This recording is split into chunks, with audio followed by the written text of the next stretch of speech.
So let me ask you, what's your most memorable teaching moment? How long have you been teaching for? I've been teaching since 2010. So what does that make it? 9 years? I've been teaching for 9 years. I'm so happy you answered that, like on film, like 2010 to 2019, the simple math. I know, my brother often teases, like, you teach kids math? Yeah, okay, amazing. Grade 5 math, guys, yeah.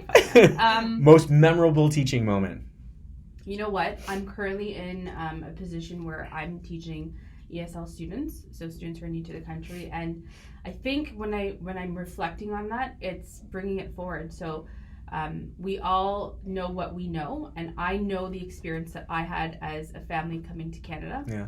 And somehow that has driven me on this path where I want to give back to other families who are having similar experiences. Yeah. So I work with these amazing ESL students, and every day with them, honestly, is memorable because they are experiencing things for the first time, or they are realizing things for the first time. I couldn't necessarily pinpoint one particular example, but working with them is definitely memorable. The best thing is when they come back and they've been to high school for about 2 years. I love it. And they come back to you and they share stories of their success. It really, if I can frame it in this way, that I feel so passionate about teaching. We haven't talked about passion yet, but right, there's lots of passion that you need to have in whatever you're doing. Once that passion is removed, you're not going to enjoy what you're doing. No. So I have a lot of passion for teaching, and when those students come back from high school and share that, you know, their successes and how they're thriving, it just humbles me so much that, like you said, I get paid to do this. Yeah. This is what my paychecks come from, doing the easiest task, what I feel is the easiest task, and that is just letting students be who they are. Yeah. And it's phenomenal. Yeah. Yeah. Like I shared on multiple times, like I'd be driving into work and I'd be like giddy. I'm like, I really can't believe someone's paying me to do this. And I don't know if it would be the easiest task. It's the most natural task. True. To be kind, to be in a position to empower people, to have people realize their true potential. And you may think, like, you know, people discredit younger kids, be like, oh, they're grade 1, they don't know. No they way. know. Like, don't take that as an excuse for you not to bring it into the classroom. You bring it. Like, what we can accomplish with 3-year-olds and 4-year-olds is phenomenal. You gotta bring the passion, and you gotta know that you have the ability to completely transform someone's life. And being grade 8 teacher for so many years and having kids come back, I'm even now connecting with kids on LinkedIn who are like, oh my gosh, like this kid's like 28 years old. I taught you in grade 5, do the quick math. I'm like, whoa. And they still call me Mr. Kim, right? And I'm like, this is insane. The one thing that I love is like, they're like, you were the teacher. You were the teacher for me. And I'm like, man, that was grade 5. That was a long time ago. But it's passion. We don't ever think about, you know what, I don't want to do this extra thing because maybe I'm not getting paid for it. I don't want to do this extra thing because I'm not going to get any credit for it. You have always been like, it's going to get done. It needs to be done because that's what I do. Right. Because it's so natural in the process. And I think that's tremendous, right? I really think that's tremendous. And you are that teacher for people, for the kids. Thanks. You are. No, you are. Like, I would want my own children to be taught by you. And that's what it comes down to. A lot of my colleagues ask me, right? They say, like, Khadija, you're involved in so many things. You do, like, crazy extracurriculars. You know, you seem to have a handle on your class. Like, how do you do it? And seem to have a handle. how do you handle it? Like, how do you have so much in your cup that you're able to fill all these other cups? And what I say to them is, I believe in karma, so I'm hoping that the efforts that I'm making for somebody else's child, Zoya's teachers, in some other way, will feed it back to her. Okay. Like, I do believe in that loop. Yeah. What you can get, like, my mom always said, do good, not to expect good back done to you, right? Do good because it will come back to you in other ways. And once you've actually tried that, just try it. Yeah. Do something without expecting anything back. Right? Without expecting a thank you. Without expecting a bonus or whatever the case may be. Yeah. Do something good and let it just sit there. Yeah. Don't think about it. And you will notice things automatically will come back, and it will come to you in a way that you won't even realize. Yeah. You won't even connect the dots. Yeah. But it's because you are bringing that energy into the world. That energy will come back to you. It's hard though. And I say it a lot. I'm like, if you can get to a point in your life where you're just giving and you're not expecting anything in return, you don't have your hand out after you give something, it is really difficult for people to do that. But if you can get to that point in your life. But why is it difficult, right? It's difficult because when you're giving, if you're with the mindset that I'm giving so I'm losing something, that means that I'm expecting something to come back. Yeah. Don't expect that you're losing something. Yeah. Right? Yeah, I 100% understand. I think you understand me as well. Like that's just who we are. But so many people can't do it. I know. So many people can't do it. They don't want to give because they feel they're not going to get anything in return, right? So it's just like reciprocity, like getting something back after I've given something else. And I think maybe it's just because as a society we're just protecting ourselves. I don't want to do something for the fear of me getting hurt. And hurt not being like physical or whatever, but maybe hurt like emotionally. So I'm going to put myself out there, give you something, and not get anything in return, right? So something as simple as, I don't know, like getting into an initial relationship, and everyone's like, oh, don't say I love you, don't say it. Because what happens if they don't say it back to you, right? And so you hold firm, you're like, I'm not going to say it until you say it. And then you get to a point, you're like, do you love me? Because I love you. And they're like, yeah, I love you too. And I'm like, right? And I'm like, well, why don't we say it? Why don't we put ourselves out there, be kind, just do for others, and just put it to rest. That's it. But I think it's just, we don't want to get hurt. So we're just, maybe it's a self-defense mechanism that we shut down. We shut off in that sense. I don't know. You're totally right. And I'm also thinking in the moment, sometimes we think that we have all the time in the world. We have infinite amount of time to later change or be kind later on. I can't do it right now. Yeah. I'm in my midlife. I'm so busy. You know, when I'm retired, then I'm going to start showing more kindness. Yeah. We seem to think that there's abundance of time. Yeah. And there really isn't, right? My husband will be the first to tell you, I live by the motto, whatever you can do today, because we're not guaranteed tomorrow. Yeah. And that sucks for him because that means we're doing laundry today, we're going grocery today, we're cleaning the house today. Sorry, Zephyr. But that's really what I live by. I think that was something that my mom instilled in me, right? Yeah. That whatever you can do it now Yeah. while you can, because tomorrow you hope and pray that you're going to be awake and everything's going to go as smoothly as it is. Yeah. But truthfully, we hear stories where that's not the case for people. Yeah. Right? Yeah. And I listened to a clip this morning just to that. Like, we are so caught up in planning on how long we're going to live that we actually don't even pay attention to planning for the day, how to live. So we consume everything that we do in our lives about, I want to get to 85, I want to get to 90, these are the steps. When I retire, then I'm going to crush it, I'm going to do this.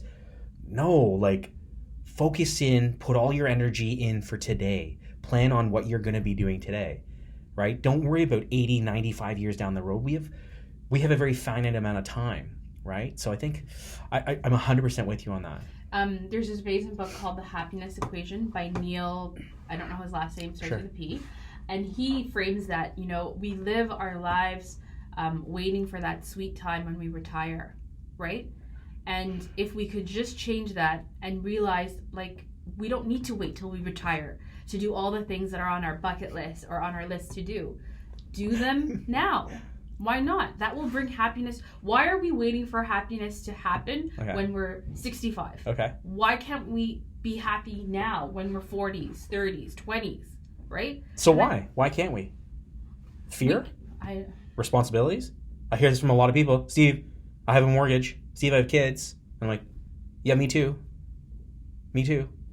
Right? And I think a lot of people get caught up in, like, I need to be making a particular amount of money for me to finally go pursue something. And sure, I get it. Look, everyone's got responsibilities and everyone comes from a different walk of life. I get it.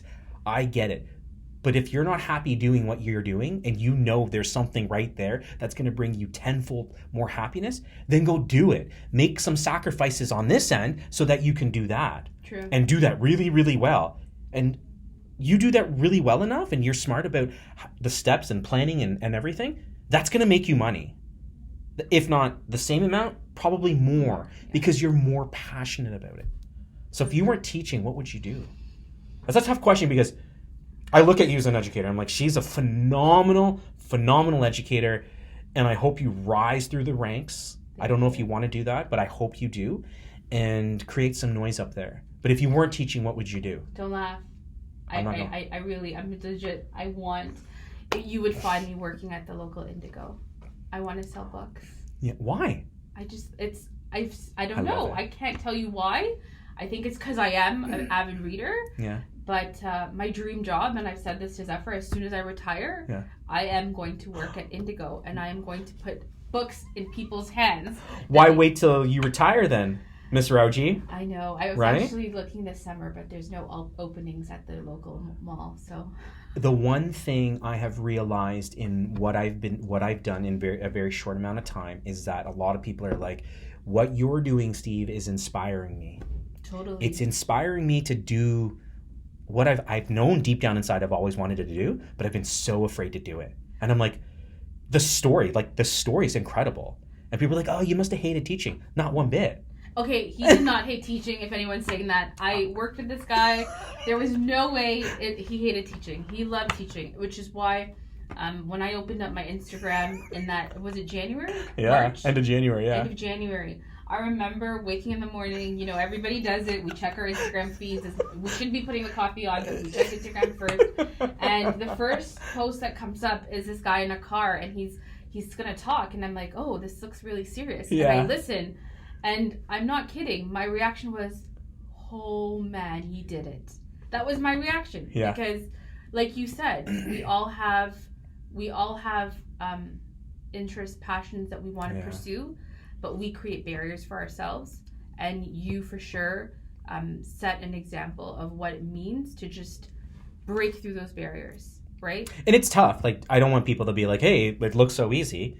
No, it's tough, and I've been very conscious about making sure people also see the struggles in it, because it's not glitz and glam all the time, especially in social media where everything has to be perfect, right? Like, we can't post that because there's a flaw here or there's a mistake here. No, people need to see it. People need to see the fails, and I'm very conscious about putting that out there, not only for my own 2 kids at home, but for the thousands of students that I've taught, to be like, he's posting failures, but it's not stopping him. Right. And we need to see that, because we don't see that on Instagram. We don't see that on glamour. social. It's all glamour, perfection, right? And I'm like, no, it can't be like that, and it won't be like that, right? But let me ask you, right? The struggles, they're worth it then. Huge. Because you're doing what you want to do. Absolutely, 100%. Like, the happiness factor. I'm a happy person. In general. Yeah. Yes. I'm just the happiest guy I know. And it's not happy all the time. Like, I have bad days too, and I'm like, I'll be like, blah, blah. Very short-lived. And I'm like, okay, so then let's get back to it.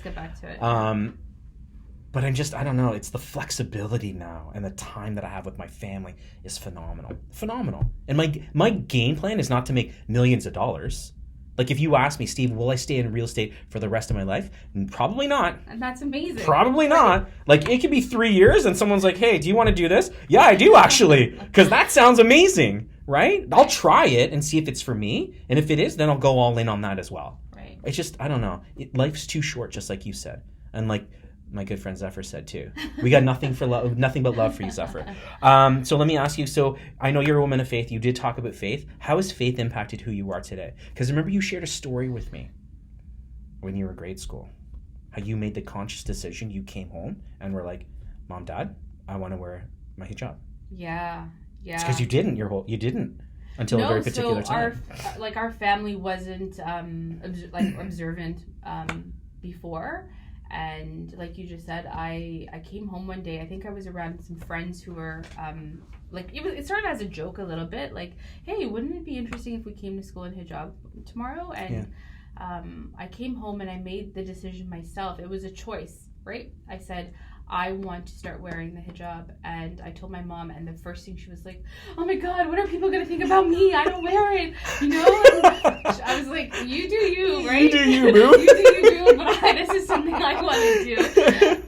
It's actually really That's funny. really funny, actually. And I started wearing it, and it was because I was at a point in my life where I was in grade 7, and I was learning who I was, and I was becoming, we're all becoming, and I was becoming this person who wanted to show the world who I was, that I am an observant Muslim, and that sometimes, it's not easy walking that. Yeah. Right? We could have a whole other podcast on that. Sometimes it's not easy walking that. And people often will ask me now, what's your expectation for Zoya? Is she going to be wearing the hijab? We talked about and this. I say, I hope she would, but I'm not going to tell her she has to, or it's going to be totally her decision. Yeah. Right? And funny story, she's in grade 1, probably like earlier on this year in January. She woke up one day and it's like it came full circle. She's like, I'm going to school and I'm going to wear the hijab. And I said to her, I could hear my mom's voice in my head. What kind of a mother? Why do you want to wear it? You're in grade 1. And I was like, no, you shouldn't be wearing, because I understood. Did you say that? No, you should be. I said, you're too Why? young. I said, this was where I started with. You're too young. Like, you need to work at it. Like, do you really know why? And then, she's a strong girl. Yeah. And she said, no, I'm wearing it. And I remember going to school that same day and talking to my principal and going, oh my God, I'm so nervous. She's wearing the hijab first day of school. Like, I don't know what the acceptance will be of that. And she looked at me and she goes, are you crazy, Khadija? She goes, you wear it. Yeah. Your mother wears it. Yeah. Why would you think that she wouldn't want to wear it? And that made sense to me, right? About being a role model for my daughter. Like we talked about this earlier on. We don't realize the things that we do just naturally, the things that we say, they are absorbing it all in. Yes. I'm happy to report she's not wearing it currently. She decided she didn't want to wear it then, and that's okay, right? Like I said to her, whatever you choose, if you decide to do it for a day, if you decide to do it for an hour, a week, a month, a year, whatever it is, as a family, we will support you. Yeah. Right? So it's been an interesting experience. So what was the reservation of her wearing it? Was you were trying to protect her? Yeah, totally. Okay. Wearing hijab from a young age in grade 7, I could write a book about all the experiences that I've had. Yeah. And what that means, and sort of the picture, unfortunately, it portrays to people. Yeah. And I didn't want her this early on in her life, where she can't really make sense of it, to have the same experience. Yeah. So I was trying to, like you said, protect her and say, no, hold off a little bit, hold off, don't do it yet. But she did it, and this was what was amazing. I remember talking to her principal, and I literally cried. It was so embarrassing. I started tearing up with the principal on the phone because I had written her a letter to let her know, to inform the school that this was happening, and that, whatever the school needed, like if they needed books to share or whatever the case may be, I was happy to support that transition for her. And the principal called me and she's like, not to worry. She had a chance to talk to her class. I've spoken to her about it. And I started tearing on the phone, and I was like, I'm so sorry and I'm so embarrassed that I'm doing this, but I'm realizing how different schools are from when I was a kid to what it is now.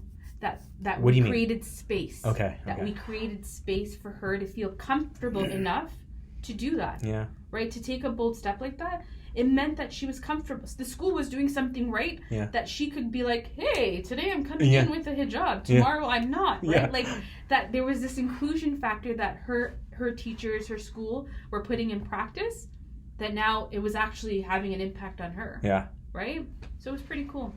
It's tremendous that you had the foresight and the desire to do that, though, right? Because as much as we're going to protect our children, but it's also having other people just be well informed, like other kids, right? And I think that's really, really really powerful. And that's you as an educator, and that's you as a phenomenal mom, 100%. Okay, so can I ask? We're gonna end it off a little bit on a lighthearted note. What's your fondest childhood memory? It could be silly. Please make it be silly. Something really amazing. Fondest childhood memory. Really? Oh, look at her smile. It's something There's so many, it has to be right? legal though, because you're currently still a teacher and Childhood memory. fondest childhood memory. Honestly, it's just the things that me and my brothers used to do. Like what? Like we had just fun times, right? Look at Really your smile. Like what? Really good times. Share, like what? We need I don't want examples. to embarrass him. It's actually not my memory, but it's something Okay. that he did Okay. that I just like. I can't believe he did that. Okay. Do you want me to share? It's a little TMI. It's if Let's you're just, we're being honest. Let's just do it. Let's do it. We were living in a townhouse. There was 5 of us. We had our uncle visiting over, so there were 6 of us, and there were 2 bathrooms in the house. It's a bathroom story. So if you're eating right now, please turn off. Yeah, because this is kind of funny. So anyways, we had 2 bathrooms, and so my uncle was in one bathroom, and I was in the other bathroom, and I said earlier I was the youngest of 2 older brothers. Yeah. So I got to get away with a lot of things. And I remember being in the bathroom, and I heard a knock, like I gotta go. And I was like, it was my middle brother, and I was like, whatever, wait your turn. I was like one of those snobby little sisters. And he's like, I'm not kidding, I gotta go. And I was like, go use the one upstairs, not knowing that one was being used. And so it was a 3-story townhouse. Took my time, came out, and it was quiet. And I went down a set of stairs, and my brother was just standing there, and he was crying. Oh no! And he goes, I told you I had to go. And I was like, what's that smell? Oh, crap. and I remember my dad. Oh man! It's so hilarious, but I just remember my dad coming and going, what did you do? Because he was like in his 10 years old. Oh my gosh! He was a baby. Yeah. Just things like that, right? You if you're lucky enough to have a sibling, there are some amazing sibling stories that you can have memories of, right? Do you guys still have a good relationship after that? We still laugh about it to this day. It's awesome. Amazing. It's awesome. That's hilarious. So now, when he knocks, I know to get out right away. Yeah. No, you gotta ask him, hey, do you need to go before I go? Let's just set the ground rules. Okay, favorite food dish. Meal or food dish. Khadijah's mom, by the way, is a phenomenal cook. She is. Thank you. I tried to take credit, but I was kind of hoping that when you came here today so Mama Rauji. Great check. Yeah, a little disappointed. But favorite food dish or meal? My favorite meal would be at Fedrick's, which is a restaurant in Markham. I do. We haven't been yet, but it's just like... Because you're supposed to set it up. Yeah. Crickets.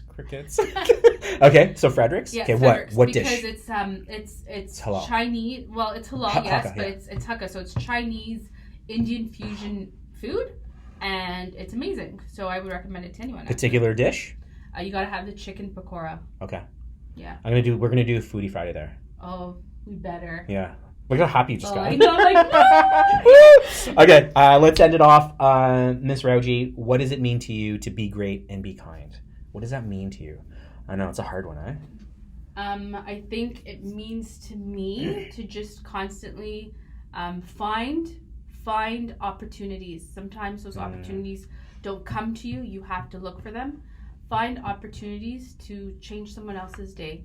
Just be there for someone. Yeah. Like I said earlier, it doesn't have to be an hour commitment. If it's just like hey, how's it going? Yeah. How was your night last night? Yeah. Take time to do that. What else can you ask for? I want to say thank you so much for spending your time today here with me. I don't know of a single person who's greater or kinder in my sphere of friends and sphere of influence. So thank you so much. I'm really excited that you're here. Thanks. Like, honestly. Thanks for having me. Yeah, and thank you for just sharing your whole journey and your story. I know so many people are going to get such tremendous value out of this. So thank you so much from the bottom of my heart. I love you, sis. And I'll have you back on real soon. Thanks. As always, be great, be kind, everyone. Have a fantastic week. Take care. Bye-bye.